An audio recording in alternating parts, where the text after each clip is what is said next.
اللہم صلی علی محمد وعلی آل محمد۔ اب چونکہ ایک ویڈیو وائرل ہو چکی ہوئی ہے، لہذا ہماری رسپانسبلٹی ہے کہ ہمیں ایک فل ٹاس ملی ہے تو ایک چھکا مارا جائے باؤنڈری سے باہر۔ وہ پیر شلوار شاہ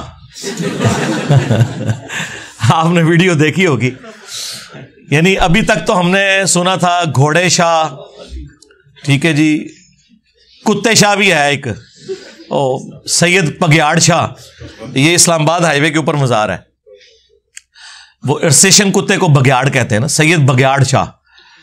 کاواں علی سرکار بھی تسی سنیا سی، بلیاں علی سرکار بھی، ٹھیک ہے جی، اور اب یہ شلوار شاہ، پیر شلوار شاہ سرکار۔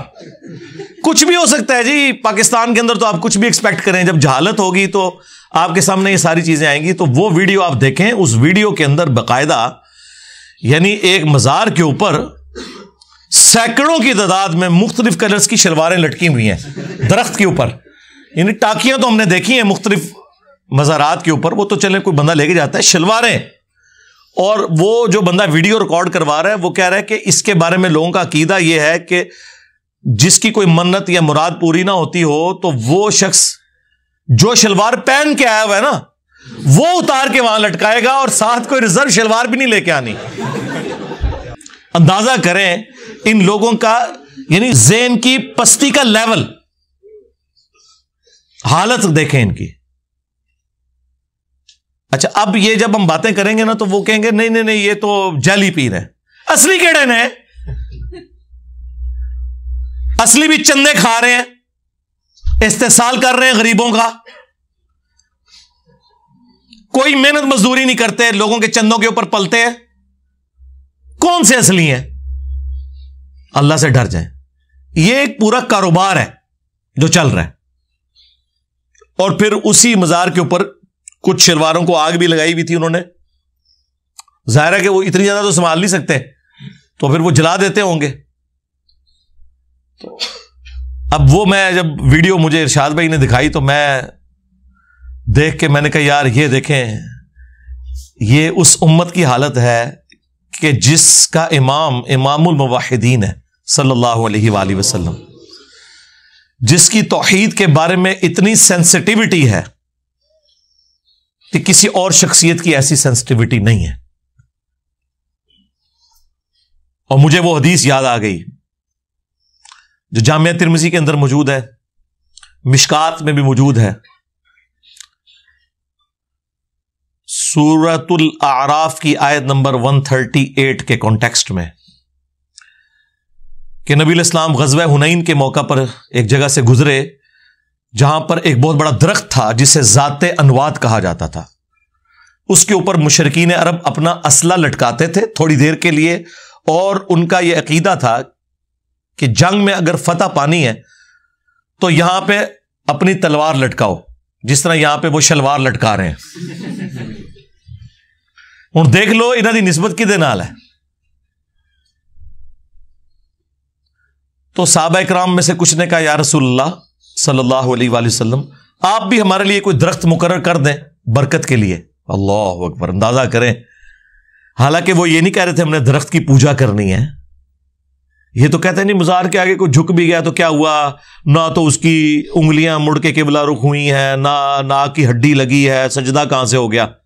تو یہاں تو کچھ بھی نہیں تھا، صرف اتنا کہا کہ ایک درخت مقرر کر دیں۔ متبرک چیز تو ہم بھی مان رہے ہیں نا، حجر اسود کو چومتے بھی ہیں۔ صحابہ کرام کا تو شرک کا کہیں شائبہ بھی نہیں تھا، بس اتنی بات کی تو نبی علیہ السلام نے کہا سبحان اللہ، اللہ پاک ہے۔ معذوف تھا عما یشرکون، ہر اس شرکی عقیدے سے جو لوگ اس کی طرف منسوب کرتے ہیں۔ تم نے تو آج وہی بات کر دی جو موسیٰ کے ماننے والوں نے کر دی تھی۔ وہاں پہ بھی دیکھیں وقت کا پیغمبر موجود ہے، اور موسیٰ علیہ السلام کے ساتھی ابھی تازہ معجزہ دیکھ کے آئے ہیں۔ سورۃ الاعراف آیت نمبر 138 کی تلاوت کی نبی علیہ السلام نے کہ جب وہ سمندر سے پار لگے تو انہوں نے ایک قوم کو دیکھا جو بتوں پر اعتکاف کیے ہوئے، دھیان کیے ہوئے بیٹھے تھے۔ یہ قرآن کی آیت ہے، سورہ الاعراف آیت نمبر 138۔ تو انہوں نے کہا کہ اے موسیٰ، آپ بھی اللہ کا کوئی بت ہمارے لیے مقرر کر دیں کہ ہم اس پہ دھیان کریں. جس طرح یہاں پہ آپ ہندو دیکھ رہے ہیں نا, وہ کہتے ہیں ہم بھی اسی خدا کو مانتے ہیں, یہ بھگوان کا جو بت ہے نا یہ دھیان کرنے کے لیے ہے, حالانکہ ان کی کتابوں میں بھی اسٹیچو بنانا حرام ہے. جس طرح ہماری کتابوں میں بھی یہ شلواریں لٹکانا حرام ہے, لیکن یہ لوگ کر رہے ہیں. تو نبی علیہ السلام نے فرمایا آج تم نے وہی بات کر دی جو موسیٰ علیہ السلام کے ماننے والوں نے کی تھی. اور موسیٰ علیہ السلام نے اس وقت کیا کہا تھا, اے اللہ اس جاہل قوم سے میں تیری پناہ میں آتا ہوں. یعنی وقت کا پیغمبر موجود ہے اور ان کے ساتھی, میں صحابہ کرام نہیں کہتا, پھر کہیں گے تو انکار چھڑیس, تو وہ یہ کر رہے ہیں. اور یہ پھر انہوں نے کر بھی دیا بعد میں. 70,000 یہودی پھر قتل ہوئے اسی وجہ سے. 70,000 صحابہ حضرت موسیٰ کے قتل اس وجہ سے ہوئے کہ جب وہ کوہ طور پہ گئے تو انہوں نے پیچھے بچڑے کا ایک بت بنا لیا, معبود بنا لیا, سونا پگھلا کے سامری نے انہیں گمراہ کیا. بل ہو تو گئے. اور ان کی معافی پھر سورہ بقرہ میں آیا کہ معافی یہ ہے کہ اپنوں کو قتل کرو گے, ہر قبیلے والا اپنے ان لوگوں کو قتل کرے گا. قتل مرتد کی سزا آئی. پھر نبی علیہ السلام نے اسی حدیث میں الفاظ ہیں ترمذی کے, آپ نے فرمایا کہ تم بھی اگلے لوگوں کے پیچھے چل پڑو گے. یعنی جس طرح اگلے لوگوں نے غلط کام کیے تم بھی وہی کام کرو گے. اور یہ جو اگلا حصہ ہے نا, یہ بخاری اور مسلم میں بھی ہے کہ اللہ کی قسم, یہاں پہ الفاظ موجود ہیں ترمذی میں, اللہ کی قسم تم بھی اگلے لوگوں کے طریقے پہ چل پڑو گے. اور بخاری مسلم کے الفاظ ہیں, اللہ کی قسم تم بھی اگلے لوگوں کی پیروی شروع کر دو گے, قدم با قدم, بالشت بر بالشت, حتیٰ کہ ان میں سے کوئی گوہ کے سوراخ میں داخل ہوا تم بھی پیروی کرتے ہوئے یہی کام کرو گے. صحابہ کرام نے پوچھا یہ اگلے لوگوں سے مراد کیا یہود و نصارہ ہیں؟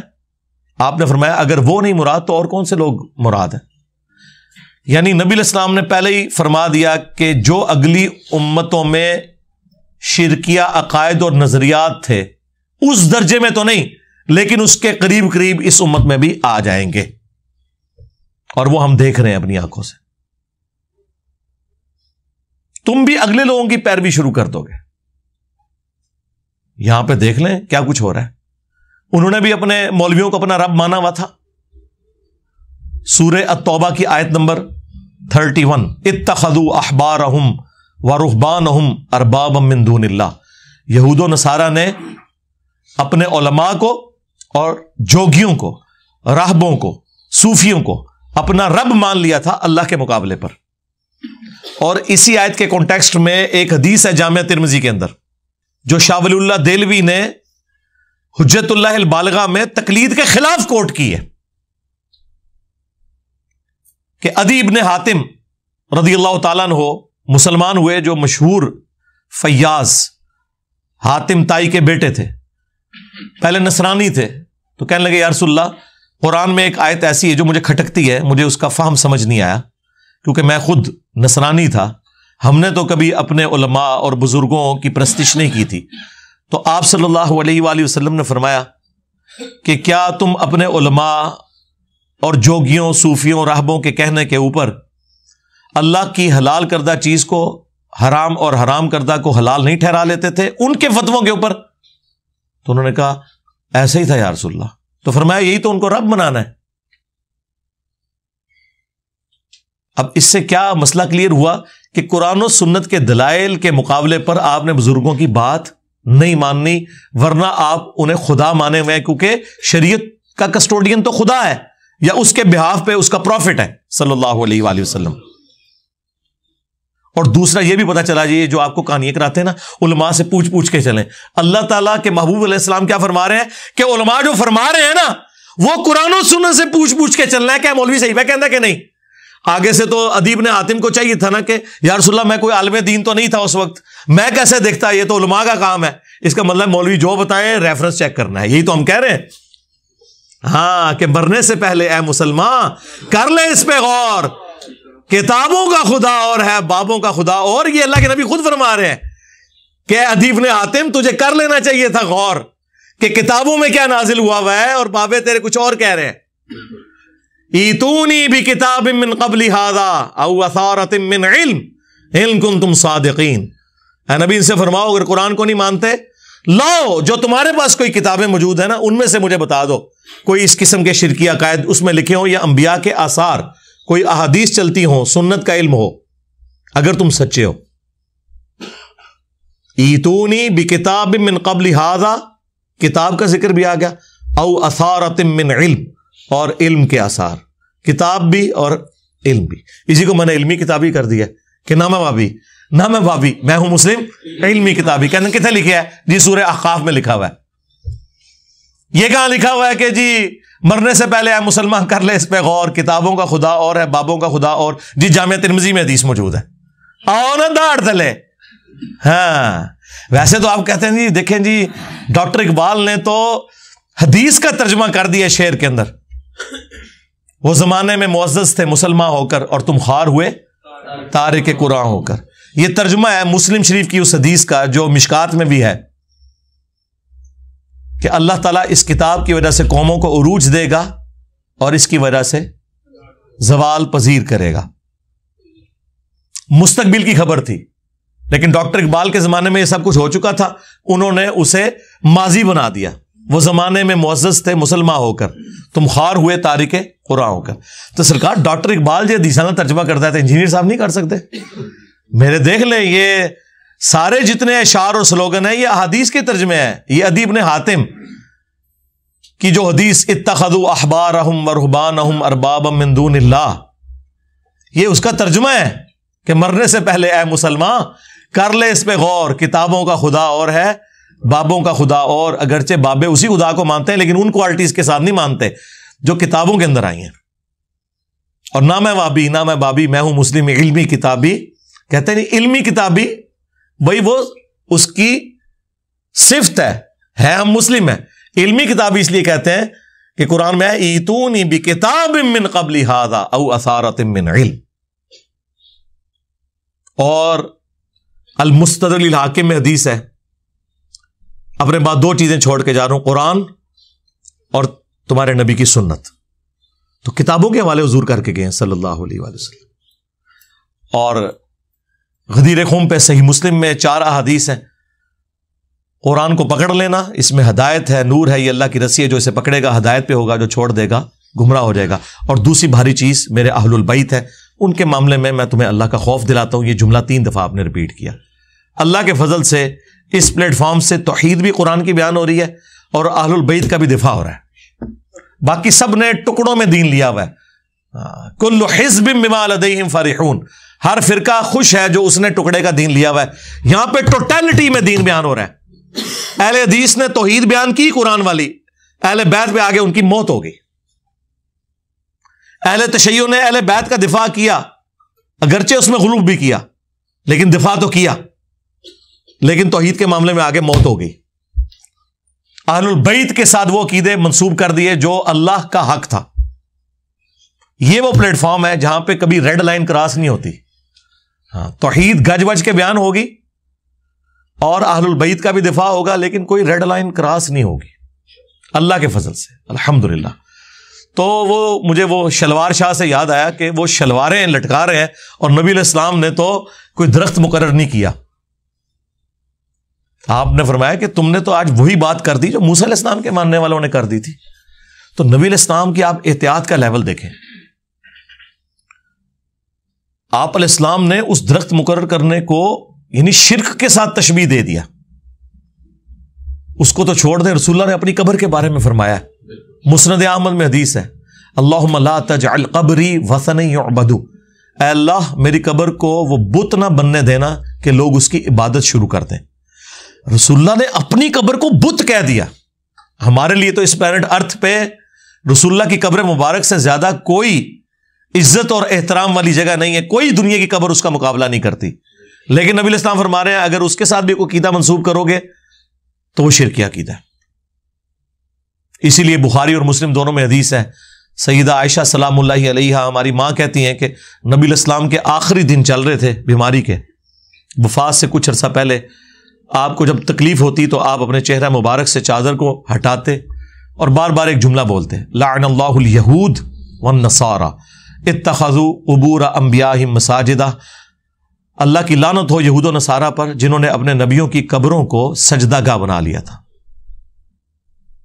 اور اما عائشہ کے آگے الفاظ ہیں بخاری مسلم میں کہ اگر ہمیں یہ ڈر نہ ہوتا کہ لوگ رسول اللہ کی قبر پہ سجدے شروع کر دیں گے تو ہم رسول اللہ کی قبر کو زیارت کے لیے اوپن کر دیتے، یعنی میں اپنے حجرے کی دیوار گرا دیتی، جب جس کا دل کرے وہ قبر رسول پہ حاضر ہوتا. لیکن ہمیں ڈر تھا کہ رسول اللہ ہمیں ڈرا رہے تھے. ادھر تو اما عائشہ کو کسی نے کہا کہ شرک تو ختم ہو چکا ہے. اس کے اوپر میں نے پوری ویڈیو ریکارڈ کروائی ہے جنہوں نے آؤٹ آف کانٹیکسٹ بات کی ہے. مجھے اپنے بعد تم سے شرک کا خوف نہیں، وہ پوری ایک ڈاکٹرین ہے جو میں نے بیان کی ہے، وہ آپ میری ویڈیو دیکھ لیں. انہیں پتا تھا کہ بخاری میں حدیث موجود ہے. سیدنا عمر کہتے ہیں میں نے رسول اللہ کو ممبر پہ یہ بات کہتے ہوئے سنی تھی، دیکھنا میری شان کو اس طرح بلند نہ کرنا جس طرح نصارہ نے اپنے پیغمبر کو بڑھا دیا تھا.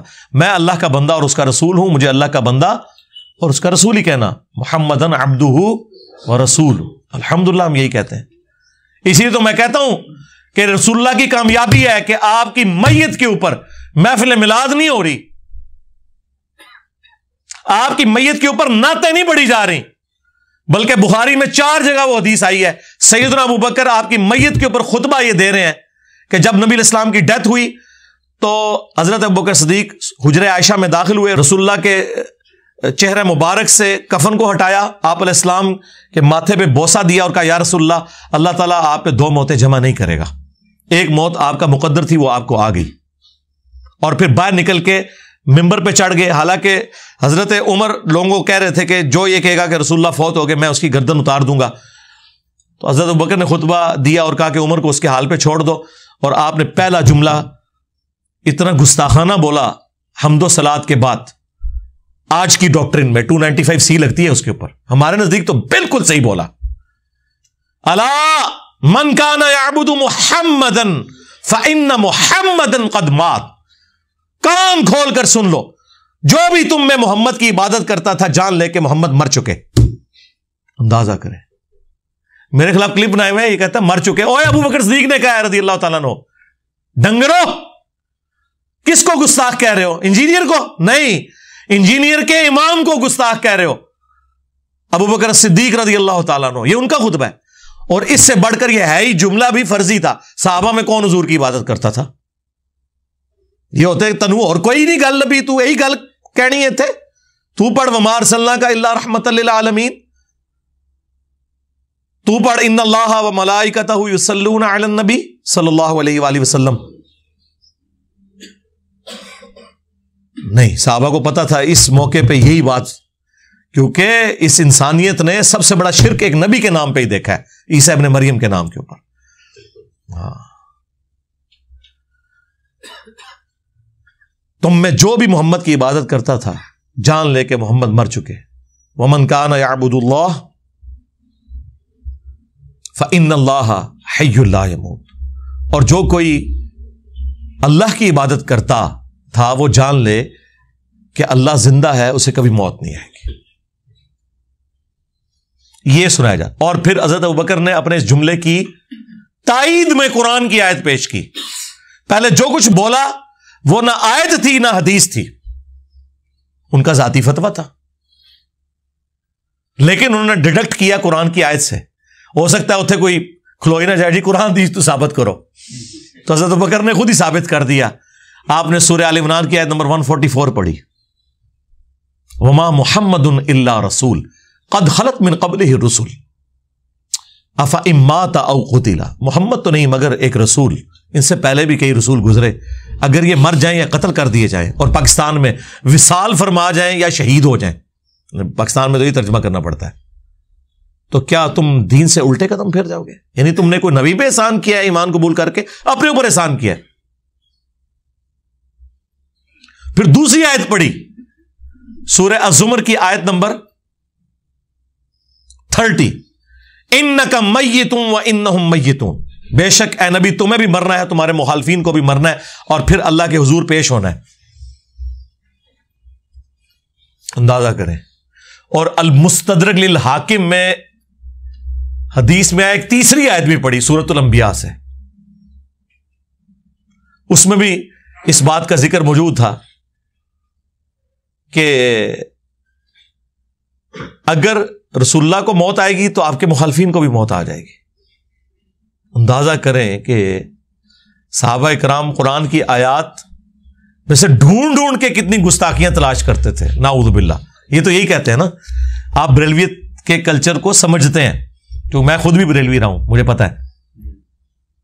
اور اما عائشہ دیکھیں, وہ کہہ رہی ہیں اگر یہ ڈر نہ ہوتا کہ لوگ سجدے شروع کر دیں گے, ہم رسول اللہ کی قبر مبارک کو زیارت کے لیے اوپن چھوڑ دیتے. ایک اور حدیث ہے بخاری اور مسلم دونوں میں, اما عائشہ اس کی راویہ ہیں, وہ کہتی ہیں کہ رسول اللہ کی بیماری کے دن چل رہے تھے اور آپ کی 2 بیویاں وہاں پہ موجود تھیں, یعنی 3 بیویاں اکٹھی ہیں, سیدہ ام حبیبہ اور ام سلمہ, اور وہ آپس میں بات کرنا شروع ہو گئی. اور یہ دونوں سینئر اصحاب میں سے ہیں اس حوالے سے کہ دونوں نے ہجرت حبشہ بھی کی ہوئی ہے, جو ہجرت مدینہ سے بھی پہلے کی تھی. تو وہ ذکر کر رہی تھی کہ جب ہم حبشہ ہجرت کر کے گئے تھے, تو بخاری مسلم کے الفاظ ہیں, ام سلمہ اور ام حبیبہ آپس میں یہ بات کر رہی تھی کہ وہاں ہم نے ماریا نام کا ایک گرجا دیکھا تھا جس میں تصویریں لٹکی ہوئی تھی, اور نبی علیہ السلام تکلیف کی وجہ سے لیٹے ہوئے تھے. آپ اس بیماری کے عالم میں بھی اٹھ گئے. آپ نے کہا ان میں یہی تو خرابی تھی کہ جب ان میں کوئی نبی یا نیک آدمی فوت ہو جاتا تھا, وہ اس کی قبر کے اوپر تصویریں لٹکا دیتے تھے اور وہاں پہ سجدے شروع کر دیتے تھے.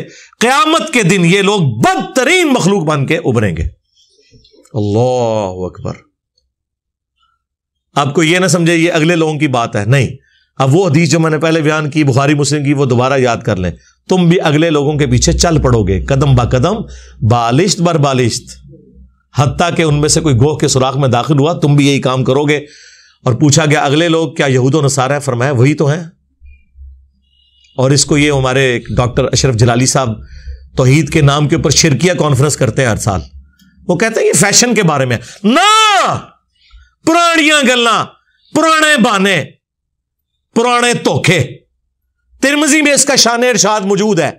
کس موقع پہ حضور نے کہا؟ فیشن کے اوپر نہیں کہا, شرکی ایکٹیویٹی پہ کہا. جب صحابہ نے کہا آپ بھی ہمارے لیے ایک درخت مقرر کر دیں جہاں پہ ہم برکت کے لیے اسلحہ لٹکائیں, تو آپ نے فرمایا تم نے وہی بات کی ہے جو موسیٰ کے ماننے والوں نے کی تھی. سورۃ الاعراف آیت نمبر 138 کہ خدا کا بت مقرر کرتے ہیں. کسی صحابی نے نہیں کہا کہ درخت تو ہم برکت کے لیے مانگ رہے ہیں, کوئی پوجنے کے لیے نہیں مانگ رہے, کوئی ہم نے اسٹیچو نہیں اللہ کا بنایا, آپ اس کو اس سے کیوں کمپیئر کر رہے ہیں؟ کس کی جرت تھی امام الموحدین کے سامنے بولتا صلی اللہ علیہ وآلہ وسلم. صحیح مسلم میں حدیث ہے, نبی علیہ السلام نے اپنی وفات سے 5 دن پہلے کہا, آپ علیہ السلام نے فرمایا خبردار میں تمہیں ڈراتا ہوں اس بات سے کہ اگلے لوگوں میں سے جب انبیاء یا نیک بندے فوت ہو جاتے تھے لوگ اس کی قبروں پہ سجدے شروع کر دیتے تھے, یہ کام تم نہ کرنا. اور یہ جندب رضی اللہ تعالیٰ عنہ کے الفاظ ہیں کہ یہ آپ نے اپنی وفات سے 5 دن پہلے یہ بات کہی تھی. یار جو شخص اتنا سینسٹیو ہو, اس کے ماننے والی امت, اس کی قبر مبارک کو تو چھوڑ دیں, دنیا میں جہاں کوئی قبر نظر آئے اس کے ساتھ اس قسم کے عقیدے وابستہ کرنا شروع کر دیں. تو نبی علیہ السلام نے تو اپنا حق ادا کر دیا ہے. اور کیا کرتے ہیں حضور اس سے بڑھ کے؟ اور کیا کرتے ہیں امت کو یقین دلانے کے لیے کہ ڈر جاؤ؟ ابو داؤد میں حدیث ہے میری قبر پہ میلہ نہ لگانا, دنیا کے کسی بھی حصے میں تم ہوگے اللہ تعالیٰ تمہارا درود میرے تک پہنچا دے گا. اللہم صلی علی محمد وعلی آل محمد. درود پڑھنے کے لیے بھی میلہ نہ لگانا. ویسے تو درود پڑھنا, وہاں پہ سلام عرض کرنا, اس پلانٹ ارتھ کی سب سے بڑی نیکی نفلی عبادات میں اگر کوئی ہے تو قبر رسول کی حاضری ہے. لیکن حضور نے کہا وہاں پہ بھی میلہ نہیں لگانا, بس سلام عرض کرو اور چلے جاؤ. وہ 4 کتابوں میں صحیح سند کے ساتھ ہے, المصنف ابن ابی شیبہ میں, سنن الکبریٰ البیہقی میں, فضل الصلاۃ علی النبی میں, الموطأ امام مالک میں. عبداللہ بن عمر جب بھی سفر پہ جاتے یا واپس آتے تو مسجد نبوی میں 2 نفل پڑھتے اور قبر رسول پہ آ کے عرض کرتے السلام علیکہ یا رسول اللہ, السلام علیکہ یا ابا بکر, السلام علیکہ یا عمر. یعنی وہ تینوں قبروں پہ جاتے, اے اللہ کے رسول آپ پہ سلام ہو, اے ابو بکر آپ پہ سلام ہو, اے عمر آپ پہ سلام ہو. ایک روایت میں ہے یا ابتا, اے میرے باپ آپ پہ سلام ہو. تو وہ اپنی جگہ وہ فضیلت ہے قبر رسول کی حاضری, کوئی شک نہیں ہے. لیکن اس قبر کے ساتھ اس طرح کے عقیدے وابستہ کرنا, آپ مجھے بتائیں اگر قبر رسول کا یہ سٹیٹس ہے کہ آپ نے کوئی عقیدہ وابستہ نہیں کرنا, باقی قبریں تو شاہی کوئی نہیں. ٹھیک ہے, اے جملہ ہر جگہ فٹ ہونا جے کہ میرے نبی سا ہے ہی کوئی نہیں, تیرے بابے تھے شاہی کوئی نہیں. ہاں جی, قبر رسول سا ہے ہی کوئی نہیں، تیرے مزار تے شاہ ہی کوئی نہیں. ٹھیک ہے کہ نہیں؟ ہر جگہ یہ فٹ ہوتی ہے بات. تو نبی علیہ السلام کے ساتھ اپنا رشتہ مضبوط کریں، جنہوں نے آپ کے کام آنا ہے قیامت کے دن انشاءاللہ تعالی. شفاعت کے ہم نے حقدار ہونا ہے اگر نبی علیہ السلام کی سچی پیروی کی. صلو علی محمد وآل محمد، اللہم صلی علی محمد وعلی آل محمد واصحاب محمد وازواج محمد وامت محمد اجمعین الی یوم الدین، آمین. آپ نے اپنے گولڈن رولز میں بتایا تھا کہ ہم قادیانیوں کو کافر اس لیے کہتے ہیں کیونکہ وہ ہمیں کافر کہتے ہیں. لاہوری قادیانی گروپ، لو جی لاہوری قادیانی تو قادیانی ہے ہی نہیں ہے، آپ کا سوال ہی غلط ہے. میں نے جب اس میں بولا ہے کہ جو غلام احمد قادیانی کو نبی مانتے ہیں، یہ بولا ہے کہ نہیں بولا؟ تو لوری تو نبی مانتے ہی نہیں ہے. لوریوں کو تو ڈسکس ہی نہیں ہم نے اس میں کیا، ہم نے ان کو ڈسکس کیا جو نبی مانتے ہیں. تو یہ سوال انویلڈ ہے. اور دیکھیں مفتی حنیف قریشی صاحب کی وہ ایک آڈیو آئی ہے، وہ آڈیو ہی آپ غور سے سن لیں. لوگ ہمیں کہہ رہے ہیں جی وہ مفتی صاحب تو کہہ رہے ہیں ایسی کوئی بات نہیں ہوئی ہے. یار دیکھیں لوگوں کا دماغ بالکل، یعنی جس کو کہتے ہیں نا ایک کامن سینس بھی نہیں ہے. انہوں نے کب کہا میری بات نہیں ہوئی؟ وہ کہہ رہے ہیں میری 3-4 سال پہلے تفصیلی بات ہوئی تھی، کچھ باتیں مجھے یاد ہیں کچھ نہیں یاد. یہ انہوں نے کب کہا کہ میری بات نہیں ہوئی ہے؟ اور پھر انہوں نے کہا کہ ہاں یہ والی میں نے کوئی بات نہیں کی تھی، تعلیق بالمحال والی. جب وہ خود کہہ رہے کہ میں بھول گیا ہوں، تو سرکار حدیث کے راوی حدیثیں بھول جاتے ہیں. صحابہ کرام میں کئی ایسے ہیں جو آخری وقت میں اپنی بیان کردہ حدیثیں بھول گئے ہیں. بخاری مسلم میں آیا، حضرت حسن بصری کہتے ہیں جب انس ابن مالک جوان تھے تو حدیث شفاعت ہم سے اتنی لمبی بیان کرتے تھے، اب بوڑھے ہو گئے ہیں، شاید ان کی یادداشت ختم ہو گئی ہے یا وہ جان بوجھ کے پوری حدیث بیان نہیں کرتے. تو میں تو نہیں مانتا کہ جان بوجھ کے نہیں کرتے ہوں گے، ظاہر ہے کچھ چیزیں اوور لک ہو جاتی ہیں. تو باقی تو شاہی کوئی نہیں. اور پھر ایک بندہ کہہ رہا ہے مجھ سے بات ہوئی، دوسرا کہہ رہا ہے نہیں ہوئی، ریکارڈنگ دونوں کے پاس نہیں ہے، تو پھر آخرت میں فیصلہ ہو جائے گا کون جھوٹ بول رہا ہے. مجھے تو پتا ہے کہ فون ہی اسی بنیاد پہ آیا تھا کہ تو نے یہ جملہ کیوں بولا ہے. تو آپ سمجھ سکتے ہیں کہ ایک بندے سے آدھا گھنٹہ بات ہو رہی ہے، جس ٹاپک پہ فون آیا اس پہ بات ہی نہ ہوئی ہو. خود سوچیں پھر کیوں فون آیا تھا؟ اسی بات پہ آیا تھا نا. اور پھر انہوں نے اپنی بات کو کور کرنے کے لیے حنیف قریشی صاحب نے یہ فرمایا، میرے لیے قابل احترام ہے، یعنی بریلوی علماء میں چند ہیں جن کی میں دل سے عزت کرتا ہوں، کیونکہ انہوں نے وقت کے ساتھ ساتھ تکفیری سوچ کو چھوڑا ہے اور اتحاد امت کے اوپر وہ بات کرتے ہیں. اب ان کے اندر بڑی ٹالرنس آ گئی ہے الحمدللہ. تو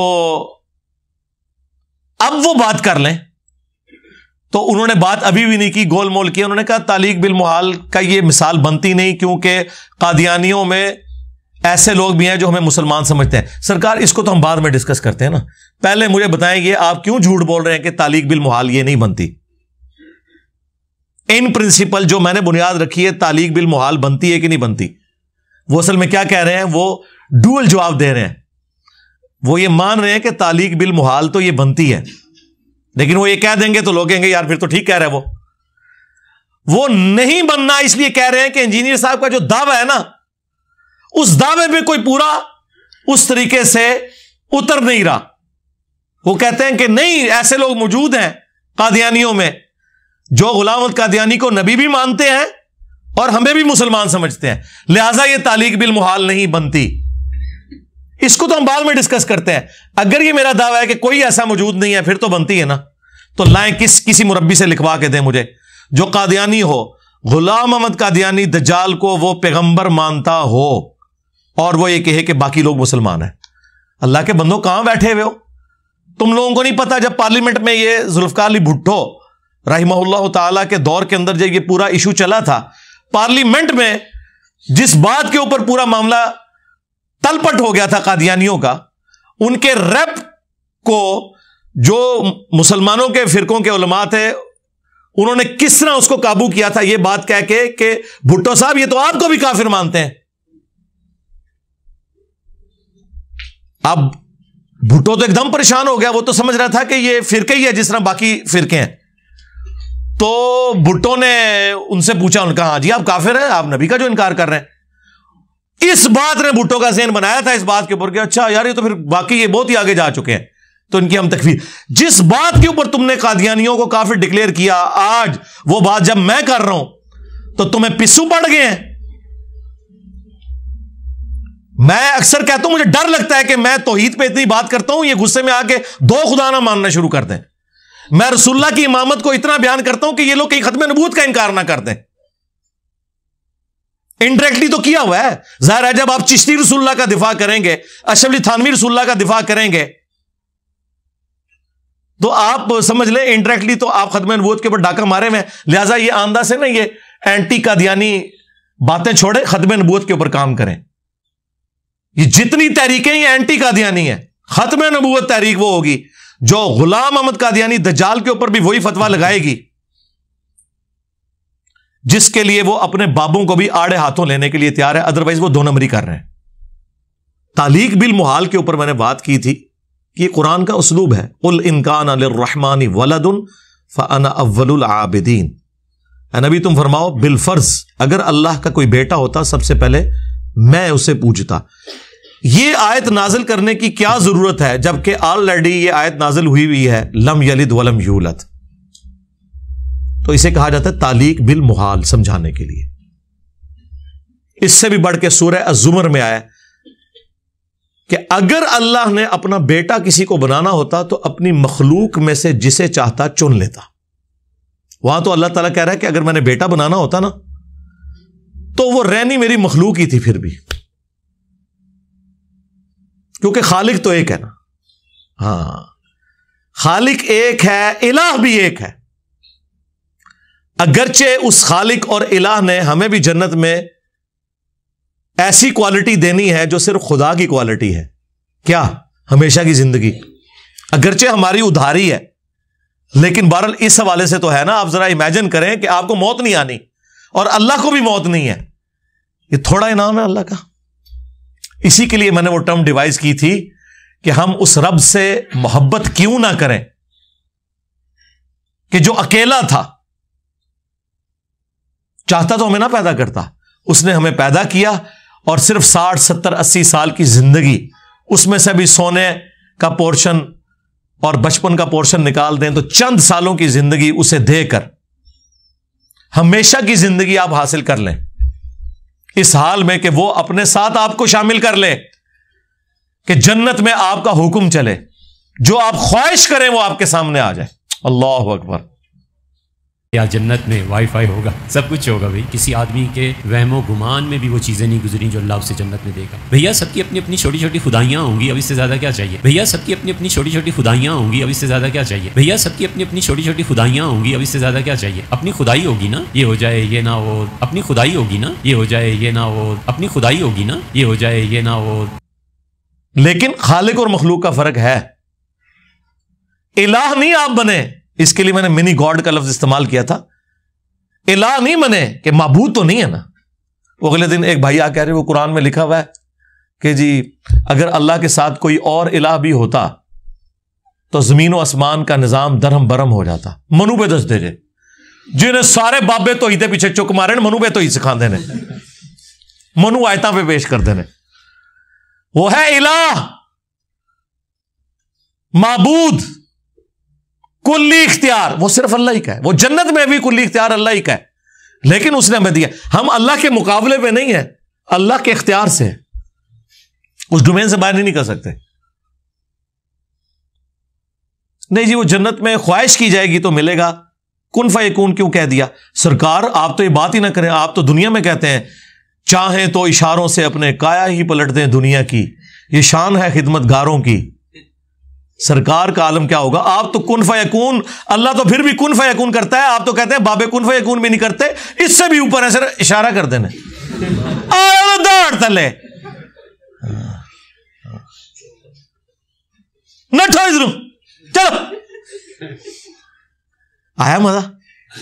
اچھا تو اور حضرت عیسیٰ ابن مریم کے بارے میں قرآن میں کیا ہے کہ میں مٹی کی مورت بناتا ہوں, اس میں پھونک مارتا ہوں اور وہ پرندہ ہو جاتی ہے اللہ کے اذن سے. یہ پھونک مارنا یہ کن فیکون ہے. لیکن دنیا میں حضرت عیسیٰ ابن مریم کو اللہ نے یہ معجزہ دیا, مردوں کو زندہ کر دیتا ہوں اللہ کے اذن سے.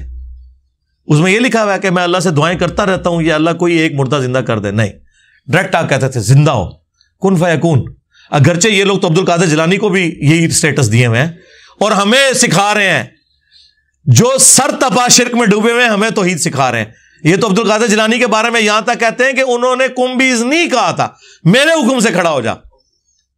ہم تو کم باذن اللہ کے ساتھ بھی شیخ عبد القادر جیلانی کے حوالے سے اس واقعے کو جھوٹا سمجھتے ہیں.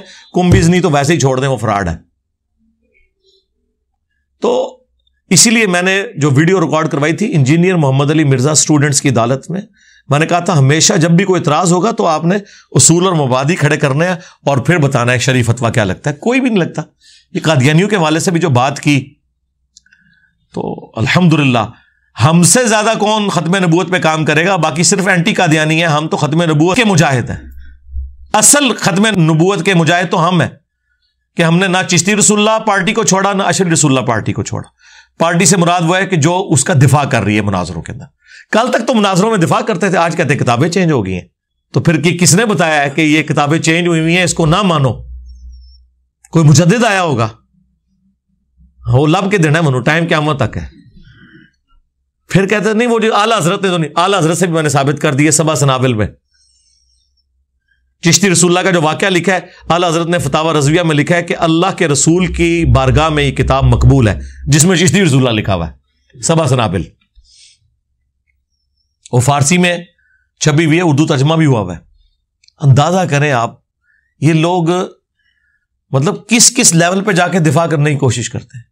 تو ہمارا چیلنج اپنی جگہ کے اوپر ہے کہ کبھی کوئی قادیانی جو غلام احمد قادیانی دجال کو پیغمبر مانتا ہے وہ آپ کو مسلمان مانے گا ہی نہیں. اگر کوئی کہہ رہا ہے تو وہ صرف قانوناً کہہ رہا ہے، جس طرح قانوناً بریلوی دیوبندی اہل حدیث ایک دوسرے کو مسلمان سمجھتے ہیں، اصل میں نہیں مانتے. اصل وہی ہے جو اسام الارمین میں لکھی ہوئی ہے، اصل وہی ہے جو المحند المفند میں لکھی ہوئی ہے. باقی لیپا پوتی کرنے کے لیے تو آپ جو مرضی کریں. اللہ کے بندو، جن لوگوں نے شیعہ کا قتل عام کیا پاکستان میں، دیوبندیوں کی جن جماعتوں نے، ان جماعتوں کے امیر ٹی وی پہ آ کے کہہ رہے ہیں کہ ہم شیعہ کو مسلمان سمجھتے ہیں، حالانکہ وہ ساری ویڈیوز نعرے موجود ہیں، ٹوائلٹ پہ ان کی چاکنگ کرنا موجود ہے. لیکن نہیں، اب حالات نہیں ہے نا، کیونکہ ضرب عزب، رد الفساد اور FATF حافظہم اللہ اجمعین،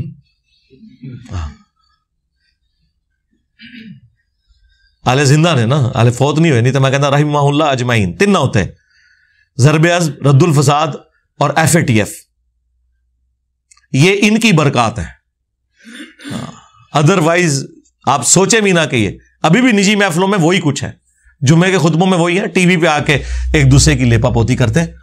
تو لہٰذا اگر کوئی اس طرح کی کوئی بات کرتا ہے، اللہ کے بندو ان پرنسپل چیزوں کو دیکھا کریں. ہماری طرف آنے کی ضرورت نہیں ہے، ہم نے قرآن و سنت سے دلائل سامنے رکھ دی ہیں. آپ کی مرضی آپ قبول کریں، آپ کی مرضی آپ نہ قبول کریں.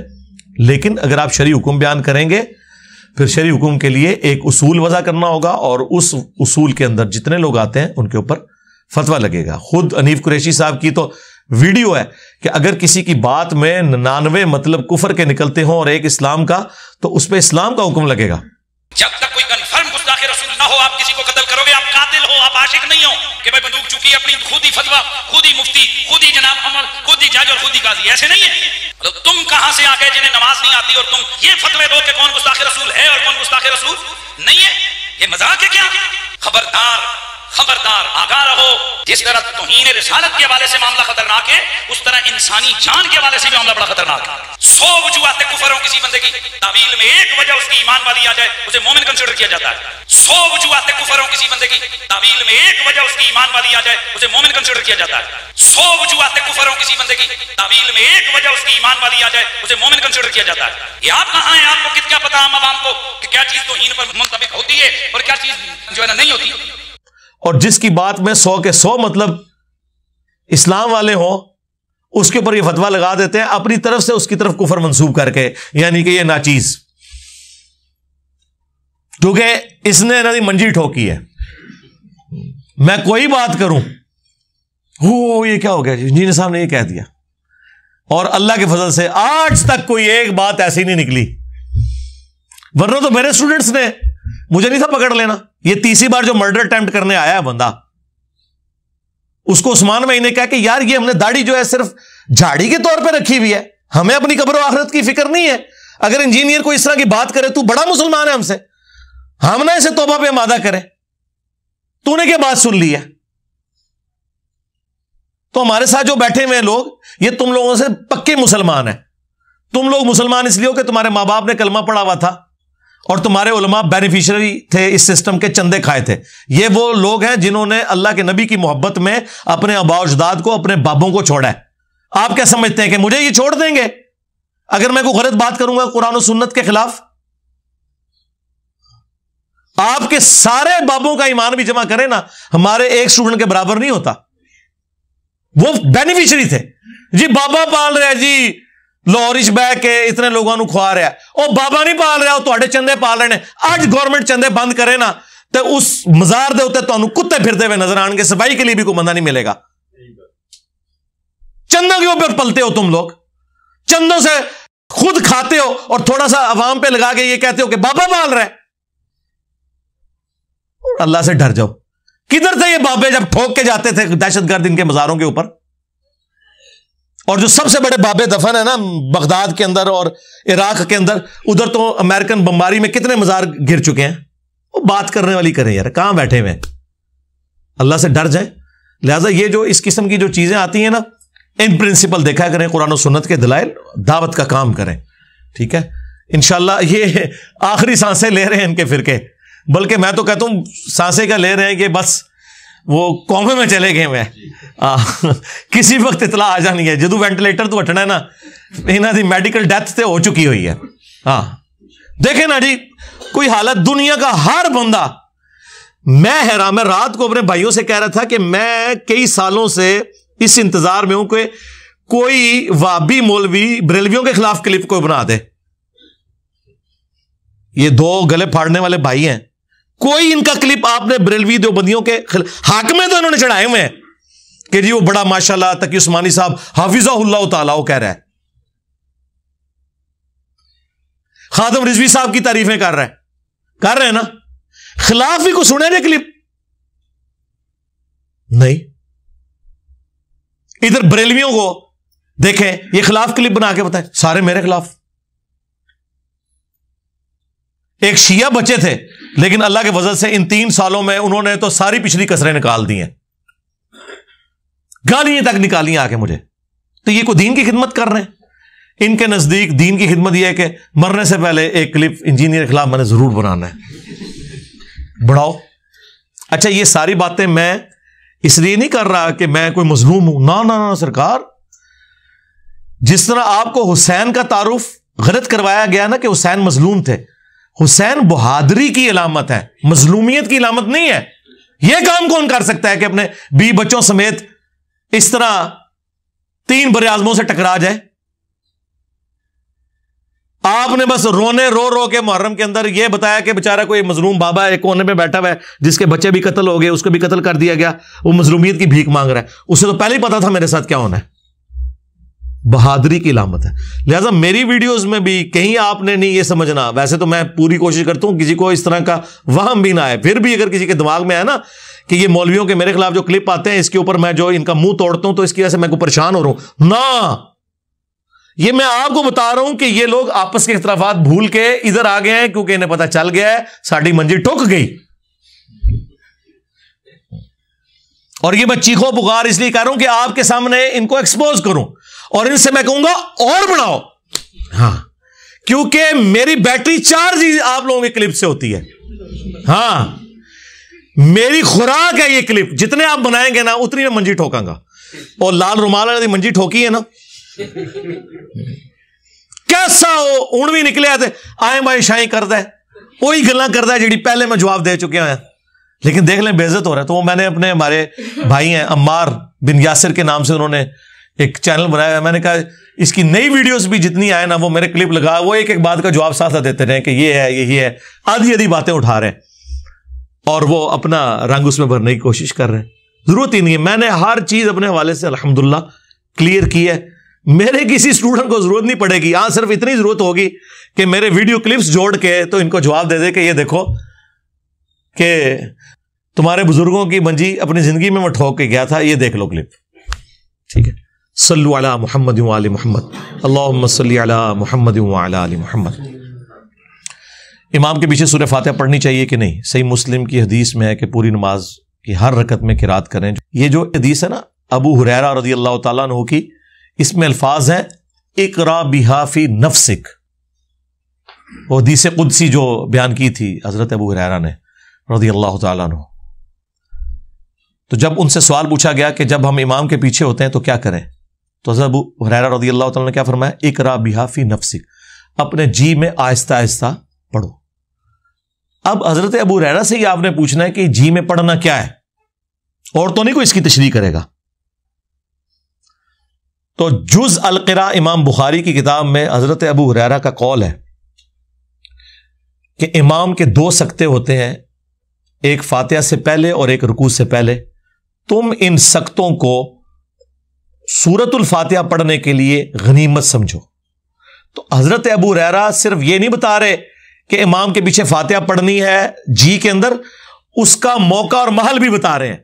حضرت ابو ہریرہ نے کہیں یہ نہیں کہا کہ امام بلند آواز سے پڑھ رہا ہے تو آپ بھی بلند آواز میں یا آہستہ آواز میں اس کے ساتھ ساتھ پڑھیں. نہ, انہوں نے کہا سکتوں میں پڑھو. نمبر 1. نمبر 2, اقرا بہا فی نفسک کا معنی یہ بھی ہو سکتا ہے اپنے جی میں پڑھنا. اس سے یہ الفاظ نہیں ثابت ہوتے کہ سرن پڑھو, آہستہ آہستہ.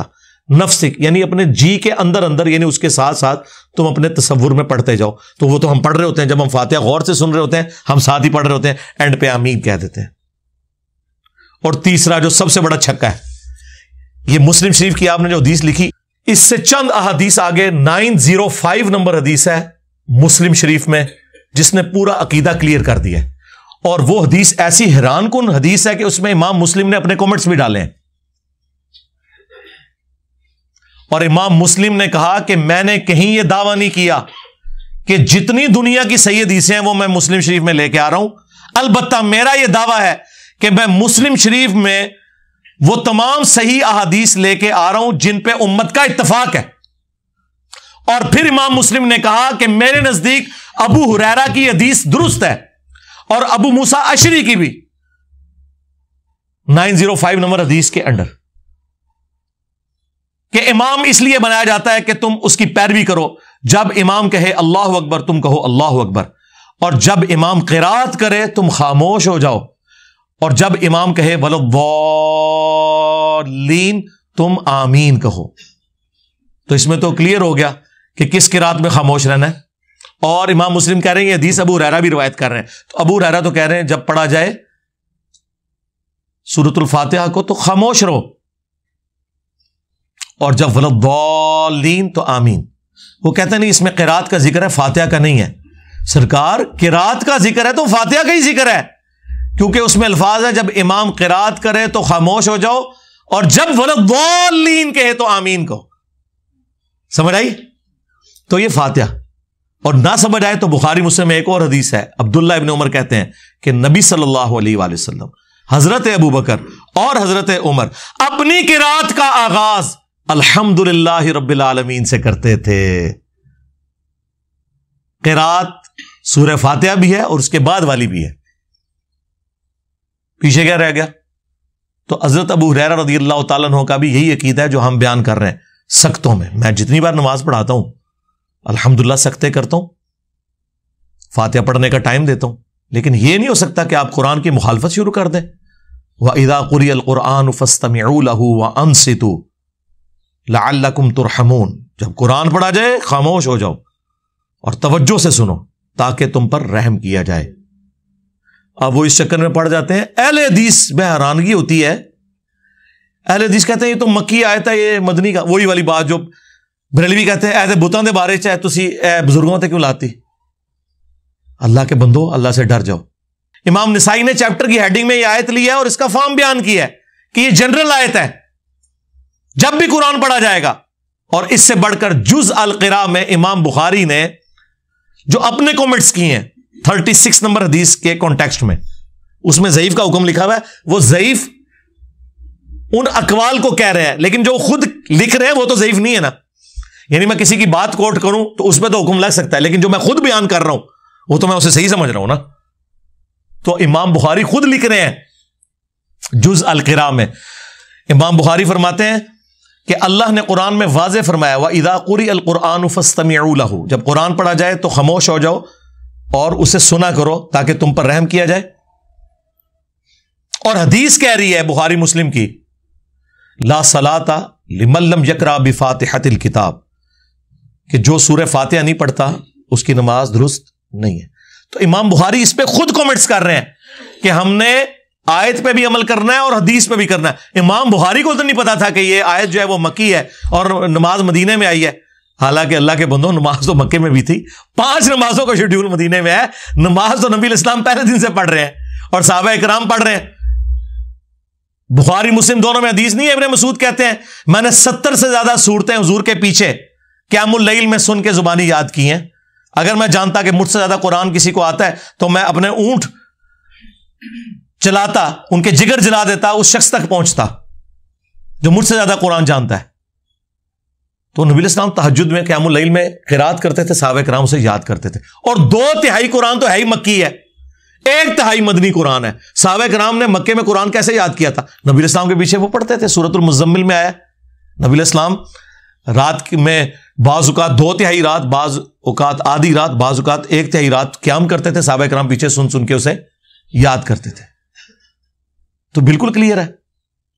وہ کہتے ہیں نہیں جی وہ ابو داؤد میں اور جامع ترمذی میں حدیث ہے کہ فجر کی نماز میں پڑھ رہے تھے تو نبی علیہ السلام نے فرمایا کہ فاتحہ کے علاوہ کچھ نہ پڑھا کرو, مجھے لگا میری قرات سے کچھ چھین رہا ہے.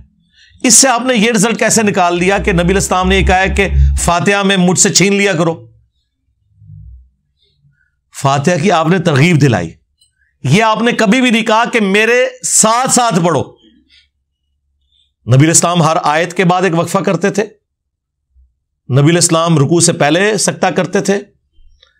تو حضرت ابو ہریرہ کی وہ بات یاد رکھیں, ان سکتوں کو غنیمت جاننا ہے. اور بلکہ جز القراء میں امام بخاری نے نقل کیا ہے کہ ہمارے سلف تابعین کے حوالے سے کہ وہ سکتے کیا کرتے تھے اور امام انشور کرتا تھا کہ پیچھے والے ان سختوں میں قرآن سورہ فاتحہ پڑھ لے.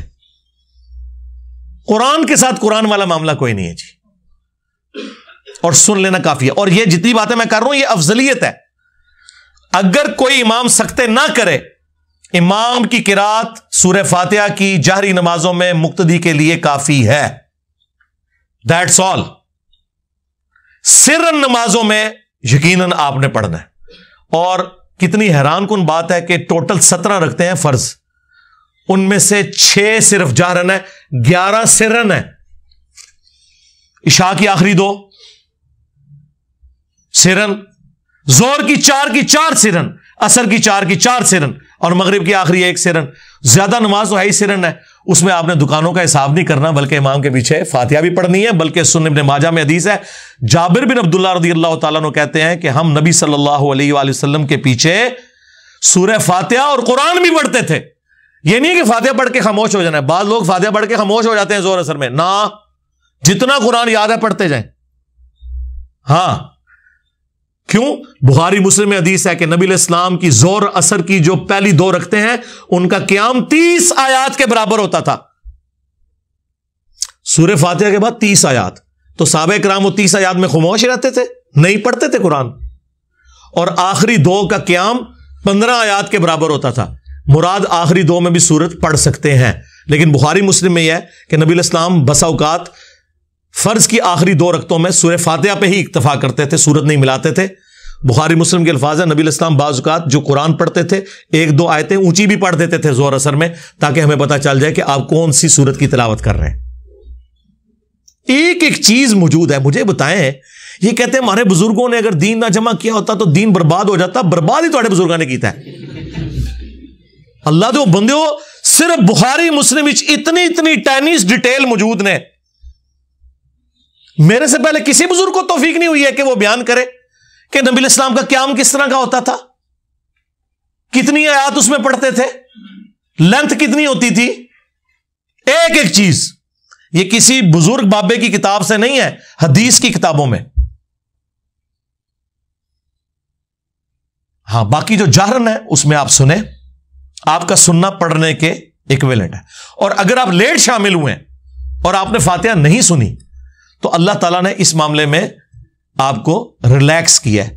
وہ امام کا پڑھنا آپ کے لیے کافی تھا. ایون آپ اگر رکوع میں بھی مل گئے ہیں تو رکعت شمار ہوگی. امت کی اکثریت اس کے اوپر متفق ہے. اور یہ جو میں آپ کو عقیدہ بتا رہا ہوں جہرن والا, اس میں اگر تھوڑا سا کوئی تفرد بنتا ہے نا تو وہ امام بخاری کا ہے، ورنہ باقی سارے سنی اور شیعہ دونوں متفق ہیں. شیعہ کے نزدیک بھی جہرن نمازوں میں آپ نے سن لیا تو کافی ہے، پڑھنے کی ضرورت نہیں ہے. اور اہل سنت میں بھی چاروں امام قائل ہیں، امام حنیفہ، امام شافعی، امام احمد حنبل، امام مالک جو بڑے امام ہے کہ رکوع میں رکعت مل جاتی ہے. علماء عرب سارے قائل ہیں. یہاں پہ اہل حدیث کی اکثریت قائل نہیں ہے، لیکن اہل حدیث میں بھی لوگ قائل ہیں. رہ گیا جہری نمازوں میں سن لینا کافی ہے. اس کے اوپر آلموسٹ اگر میں دعویٰ کروں نا کہ اجماع ہے، کیونکہ عبداللہ ابن مبارک کے بارے میں جامع ترمذی میں آتا ہے کہ وہ امام کے پیچھے فاتحہ پڑھتے تھے اور ان سے پوچھا گیا کہ اگر کوئی فاتحہ نہ پڑھے تو وہ کہتے ہیں میں کبھی نہیں کہتا کہ اس کی نماز نہیں ہوتی، امام کا پڑھ لینا بھی کافی ہے، لیکن میں ساتھ پڑھتا بھی ہوں. یہ تو کبھی مسئلہ نہیں آیا تھا کہ جہرن میں بھی آپ نے دب کے رکھنا ہے. ہاں اس ایکسٹریم پہ تھا امام حنیفہ کے نزدیک، نہ سرن میں پڑھنا نہ جہرن میں، لیکن یہ غلو پہ مبنی ہے. امام مالک کا موقف پرفیکٹ ہے الحمدللہ، اور وہ یہی ہے کہ جہرن میں سننا کافی ہے اور سرن میں آپ نے پڑھنا بھی ہے. اور یہی موقف امام ابن تیمیہ کا ہے، یہی موقف شیخ البانی کا ہے محدث اعظم سعودیہ، یہی موقف ہمارے استاد مولانا اسحاق صاحب رحمہ اللہ کا ہے، یہی موقف ہمارے استاد ڈاکٹر اسرار صاحب رحمہ اللہ تعالیٰ کا ہے، اور یہی موقف الحمدللہ قرآن و سنت سے دلیل کے ساتھ ثابت ہوتا ہے. اسی لیے آج سے آلموسٹ کوئی 5 سال پہلے میں نے ایک ویڈیو ریکارڈ کروائی تھی، نیو فاتحہ خلف الامام. اس میں میں نے اپنے پرانے اس معاملے میں رجوع کیا تھا، جس میں میں کہتا تھا کہ جہرن میں بھی آپ ساتھ ساتھ پڑھیں اور سکتے نہ دینے کا وبال امام پر ہوگا.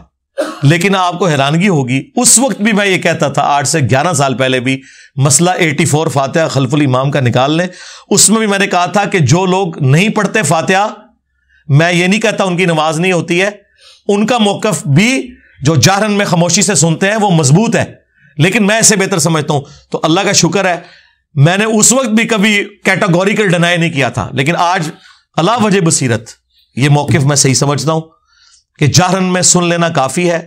سرن میں آپ جس میں یعنی آہستہ آواز میں امام پڑھتا ہے، آپ ساتھ ساتھ پیچھے پڑھیں گے. ظاہر ہے آپ کو تو امام کی آواز نہیں آ رہی. اب مجھے بتائیں حنفیوں کا کیا بنے گا، تیرا کیا بنے گا کالیا؟ تو نے تو کہانی کرائی تھی وَإِذَا قُرِئَ الْقُرْآنُ فَاسْتَمِعُوا لَهُ، کہ جب قرآن پڑھا جائے تو اس کو غور سے سنو اور خاموش ہو جاؤ.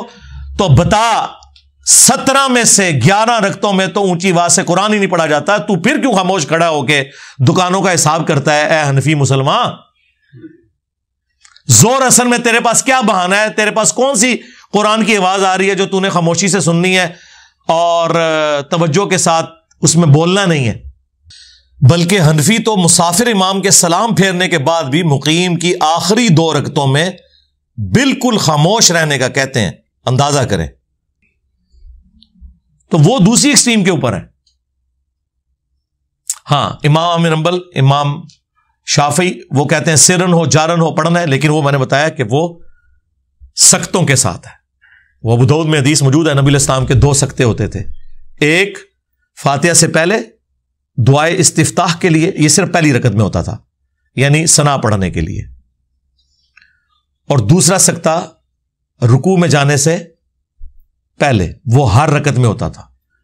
آج بھی حرمین میں، حرم مدینہ میں مسجد نبوی کے اندر جو مسجد نبوی کا امام ہے وہ سکتے کرتا ہے فاتحہ پڑھنے کے لیے، اور وہ اتنی لمبا سکتہ ہوتا ہے کہ پاکستانی تو 3 دفعہ سورہ فاتحہ پڑھ سکتے ہیں. شروع میں جب میں گیا نا تو میں بڑا حیران ہوا کہ یار یہ اتنی دیر خاموش کیوں کھڑے ہوتے ہیں، بھول جاتے ہیں کیا؟ وہ پھر میرے انکل وہاں پہ 36 ایئرس سے مقیم تھے، وہ مسجد نبوی میں نماز پڑھتے تھے، فوت ہو گئے، بقیہ غرقت میں دفن ہے. اللہ تعالیٰ ان کی غلطیوں سے درگزر فرمائے، انہیں نیک کاموں کا اجر دے. تو انکل اجاز مجھے بتانے لگے کہ یہ سکتہ کرتے ہیں قرآن پڑھنے کے لیے. ہاں حرم مکہ میں نہیں ہوتا، وہاں پہ بھی ہونا چاہیے. یہاں پہ بھی بعض اہل حدیث مساجد کے اندر سکتہ ہوتا ہے، جماعت المسلمین والے کرتے ہیں، اور ان کا موقف بالکل اس حوالے سے میں سمجھتا ہوں صحیح ہے. قرآن و سنت کے مطابق وہ سکتوں میں قرآن پڑھتے ہیں. لیکن یہ غلو نہ کریں کہ اگر کوئی سکتہ نہیں کرتا نا تب بھی سن لینا کافی ہے، یا لیٹ شامل ہوئے ہیں تو امام کی قرات مقتدی کے لیے کافی ہے سورہ فاتحہ کی. لیکن یہ میں بات کر رہا ہوں جہرن نمازوں کی.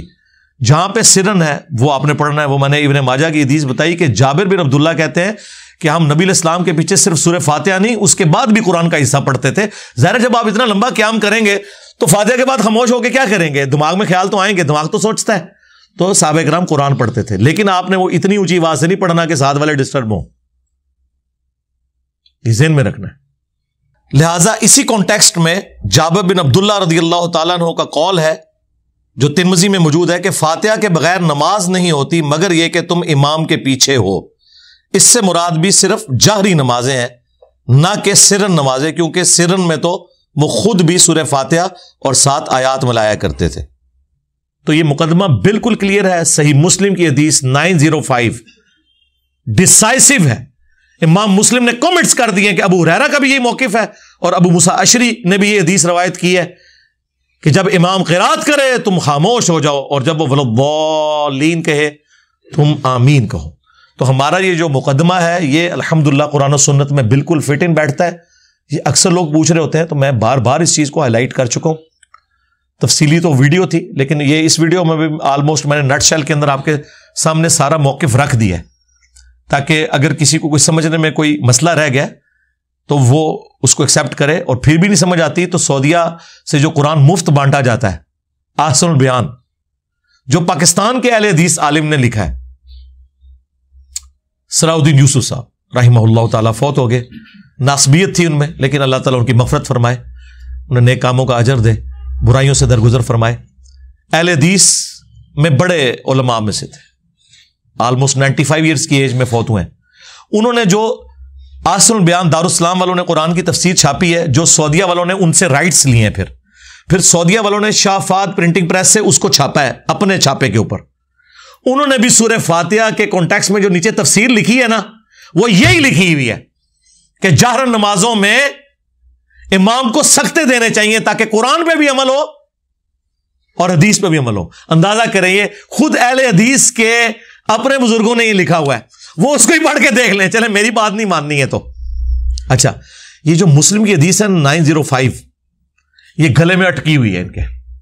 اہل حدیث کے پاس کوئی چارہ نہیں اس حدیث کا, یا تو اس حدیث کو ضعیف کہہ دیں, وہ کہہ نہیں سکتے.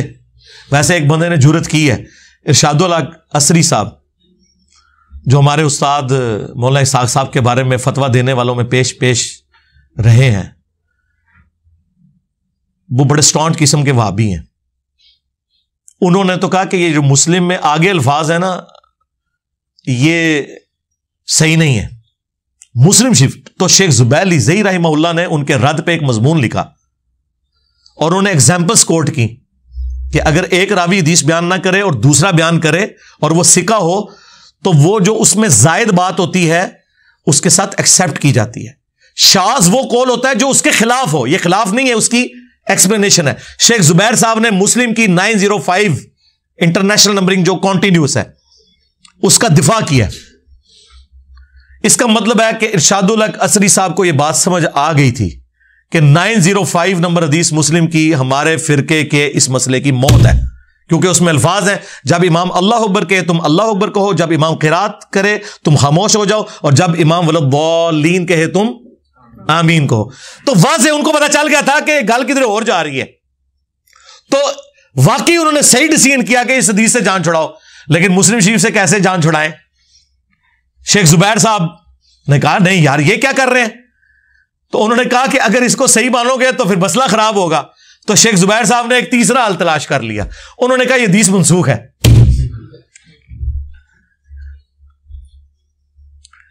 شیخ زبیر صاحب نے جو فاتحہ خلف الامام کے اوپر کتاب لکھی ہے نا اس میں اس حدیث کو انہوں نے منسوخ ڈکلیئر کیا مسلم شریف کی.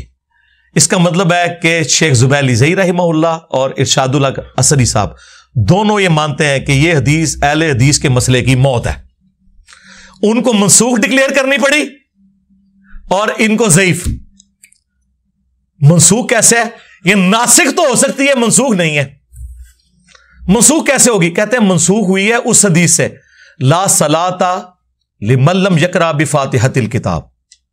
سرکار اس کو تو ہم بعد میں دیکھیں گے, قرآن کی آیت کو حدیث نے کیسے منسوخ کر دیا؟ یہ تو قرآن میں آیت ہے. وَإِذَا قُرِئَ الْقُرْآنُ فَاسْتَمِعُوا لَهُ وَأَنصِتُوا۔ اور دوسرا شیخ زبیر صاحب تو خود کہتے تھے سلف کا منہج، سرکار اس آیت کو چیپٹر کی ہیڈنگ میں لکھ کے امام نسائی نے سلف کا منہج بھی بتا دیا ہوا ہے کہ آپ نے خاموشی سے ہی سننا ہے۔ امام نسائی نے تو کمال کر دیا ہے، اس کو چیپٹر کی ہیڈنگ میں ڈالا ہے۔ امام نسائی اسی چیز کے قائل ہیں کہ جاری نمازوں میں آپ نے پیچھے نہیں پڑھنا۔ اور دوسرا منسوخ کیسے ہوئی؟ امام مسلم تو کہہ رہے ہیں کہ وہ پہلے لے کے آئے حدیث حضرت ابو ہریرہ والی، اقرا بہا فی نفسک، جس کی یہ تفسیر اہل حدیث جو بیان کرتے ہیں میں اس سے نہیں ایگری کرتا۔ میں نے آپ کو لاجیکلی بتایا کہ خود ابو ہریرہ جب کہہ رہے ہیں کہ سختوں میں پڑھنا ہے تو بات ختم ہو گئی۔ امام مسلم پہلے وہ حدیث لے کے آئے حضرت ابو ہریرہ والی، اس کے بعد ابو ہریرہ کے ریفرنس سے لے کے آئے کہ ابو ہریرہ رضی اللہ تعالیٰ عنہ کہتے تھے کہ جب امام قرات کرے تم خاموش رہو، اور جب وہ ولضالین کہے تم آمین کہو۔ تو ناسک تو پھر یہ حدیث ہے 905، نہ کہ وہ لا صلاۃ لمن لم یقرأ بفاتحۃ الکتاب، بخاری کی حدیث یا مسلم کی اقرا بہا فی نفسک۔ وہ بھی حدیث نہیں، حضرت ابو ہریرہ کا قول ہے، لیکن ہمارے لیے وہ حدیث کے درجے میں حدیث موقوف تو ہے۔ آپ کو یہ پورے کا پورا سینیریو کلیئر ہو گیا؟ لہٰذا وہ جو ترمذی کی حدیث یا ابو داؤد کی حدیث عبادہ ابن صامت والی جس میں وہ جہری نماز کا ذکر ہے، ویسے تو وہ حدیث شیخ البانی اس حدیث کو ضعیف کہتے ہیں، اور شیخ زبیر لزئی صاحب اسے کہتے ہیں حسن درجے سے نہیں گرتی۔ میرے نزدیک اگر اس کو حسن بھی مان لیا جائے تب بھی وہ مسئلہ آپ کا حل نہیں کرتی ہے، کیونکہ انہی احادیث کے اوپر تو امام نسائی نے باب باندھا ہوا ہے، اور امام نسائی نے اس سے وہ رزلٹ نکالا ہوا ہے جو ہم نکال رہے ہیں، جو امت کی اکثریت کا رزلٹ ہے۔ اور دوسرا یہ ہے کہ آپ نے سختوں میں پڑھنا ہے۔ عبادہ ابن صامت کا فجر میں یہ کہنا کہ پڑھنی ہے تو اس پہ محمول ہے کہ اس زمانے میں صحابہ کرام سکتے کرتے تھے، جو نبی علیہ السلام نے کیے، آیت کے بعد بھی سکتا اور رکوع سے پہلے بھی سکتا۔ سختوں کی حد تک یہ بات درست ہے۔ میں جتنی بار جماعت کراتا ہوں، میں آلموسٹ پچھلے کوئی 6-7 سال سے 5 نمازوں میں امامت کرتا ہوں الحمدللہ، اور میں سختے کرتا ہوں، فاتحہ پڑھنے کا ٹائم دیتا ہوں 3 نمازوں میں۔ ظہر اثر میں تو ویسے ہی ضرورت نہیں رہتی، وہ تو آپ خاموشی سے پڑھ رہے ہوتے ہیں۔ تو الحمدللہ سختوں والا معاملہ جو ہے اس کے ساتھ یہ چیز جڑی ہوئی ہے۔ یہ میں نے مسئلہ اس لیے کھول کے بیان کیا کہ لوگ بڑے پریشان ہوتے ہیں، اور وہ کہتے ہیں جی انجینئر صاحب پہلے یہ کہتے تھے، جو میں پہلے بھی کہتا تھا آپ ذرا وہ بھی سنیں۔ اس میں میں نے کہا تھا کہ جو جہرن میں سکتے نہیں کرتے اور صرف سن لیتے ہیں، ہم یہ نہیں کہتے ان کی نماز نہیں ہوتی، امام مالک کا یہ موقف ہے۔ لیکن بعد میں جب مجھے پتا چلا کہ اس میں تو صرف اہل حدیث کا تفرد ہے، اور وہ بھی چند اہل حدیث کا، باقی پوری امت دوسری طرف کھڑی ہوئی ہے، اور احادیث بھی دوسری طرف کھڑی ہوئی ہے۔ نماز کا آپ کو سکون آئے گا، آپ کبھی اس کو اپلائی کر کے دیکھیں، جب امام قرات کر رہا ہے تو آپ اس قرات کے اندر توجہ کریں، سورہ فاتحہ ہو یا بعد والی، تو آپ کو نماز میں ٹیسٹ بھی۔ یہاں تو میں دیکھتا ہوں کہ وہ آتے ہیں، ان کو اس سے غرض نہیں کہ امام کیا کر رہا ہے، دڑ دڑ دڑ اپنی فاتحہ پڑھنی شروع کر دیتے ہیں، اور وہ فاتحہ مجھے پتا ہے توجہ سے پڑھی جا رہی ہوتی ہے، جس میں آپ کو آواز بھی آ رہی ہو دوسری قرات کی، اور آپ اس چکر میں فاتحہ پڑھوں، نہ آپ اس کی قرات صحیح سن رہے ہو نہ اپنی صحیح کر رہے ہیں، تو کیا نکالا اس میں سے؟ خام خواہ ایک مستحب کام کو اس لیول پہ آپ لے گئے کہ اسے فرض بنا دیا، اور یہ کہا نماز ہی نہیں ہوتی، اور لوگوں کو مصیبت میں ڈال دیا۔ اور اللہ کا شکر ہے کہ میں اتنا ہارڈ لائنر ہونے کے باوجود اللہ کے فضل سے جب یہ چیز مجھ پہ کھلی تو میں نے الحمدللہ اس معاملے میں پوری سختی کے ساتھ اس موقف کو بیان کیا کہ یہ بہت آپ غلط کھیل کھیل رہے ہیں امت کے ساتھ، جو آپ کہہ رہے ہیں کہ جہر نمازوں میں پیچھے پڑھتے آؤ۔ تو لوگ تو سکون میں آ گئے، لوگ کہتے ہیں نہیں شکر الحمدللہ ہماری زندگی آسان ہو گئی ہے۔ اور مجھ سے پہلے بھی اور لوگوں نے باتیں کی ہیں، لیکن ظاہر انہوں نے تو اپنا خیال ظاہر کیا تھا نا۔ ہم نے تو لوگوں کو یہ کہا ہے کہ دلائل کے بغیر آپ نے کسی کی بات نہیں ماننی، سوائے اس شخص کے جس کی قبر مدینے میں ہے صلی اللہ علیہ وآلہ وسلم، ان کا کہہ دینا ہی کافی ہے، لیکن باقیوں سے آپ نے دلیل مانگنی۔ مجھ سے پہلے یہ بات مولانا مودودی کرتے تھے رحمہ اللہ، ڈاکٹر اسرار صاحب رحمہ اللہ، مولانا اسحاق صاحب رحمہ اللہ، اور ان سے بھی پہلے امام ابن تیمیہ رحمہ اللہ، شیخ البانی رحمہ اللہ دور حاضر میں بہت بڑے سلفیوں کے امام، ان سب کا یہ موقف ہے۔ لیکن دلائل کے ساتھ کوئی بندہ ذکر کرے نا، تو مخالفین کے بھی جب دلائل دے تو پھر انسان کو ذرا تسلی ہوتی ہے کہ یار یہ بات بالکل ٹھیک ہو رہی ہے، یہ اس طریقے سے ہی تھا، یہ انہوں نے اس کو زیادہ غلوف کے اوپر جو ہے وہ لے گئے، اس کی وجہ سے لوگوں کے لیے بڑی مصیبت کھڑی کی ہوئی ہے، اور لوگ بڑی ٹینشن لیتے ہیں، اور جو رکوع میں آ کے ملتے ہیں یا فاتحہ کے بعد شامل ہوتے ہیں وہ بیچارے پھر ایک رکعت بھی ملا رہے ہوتے ہیں. ہم انہیں کچھ نہیں کہتے، آپ ملانا چاہتے ہیں ضرور ملائیں، آپ کا رائٹ ہے. لیکن امت کی اکثریت اس کی قائل ہے. خود شیخ زبیر صاحب نے ابن مسعود رضی اللہ تعالیٰ عنہ کا اپنا عمل لکھا ہے کہ وہ بھی رکوع میں رکعت ملنے کے قائل تھے.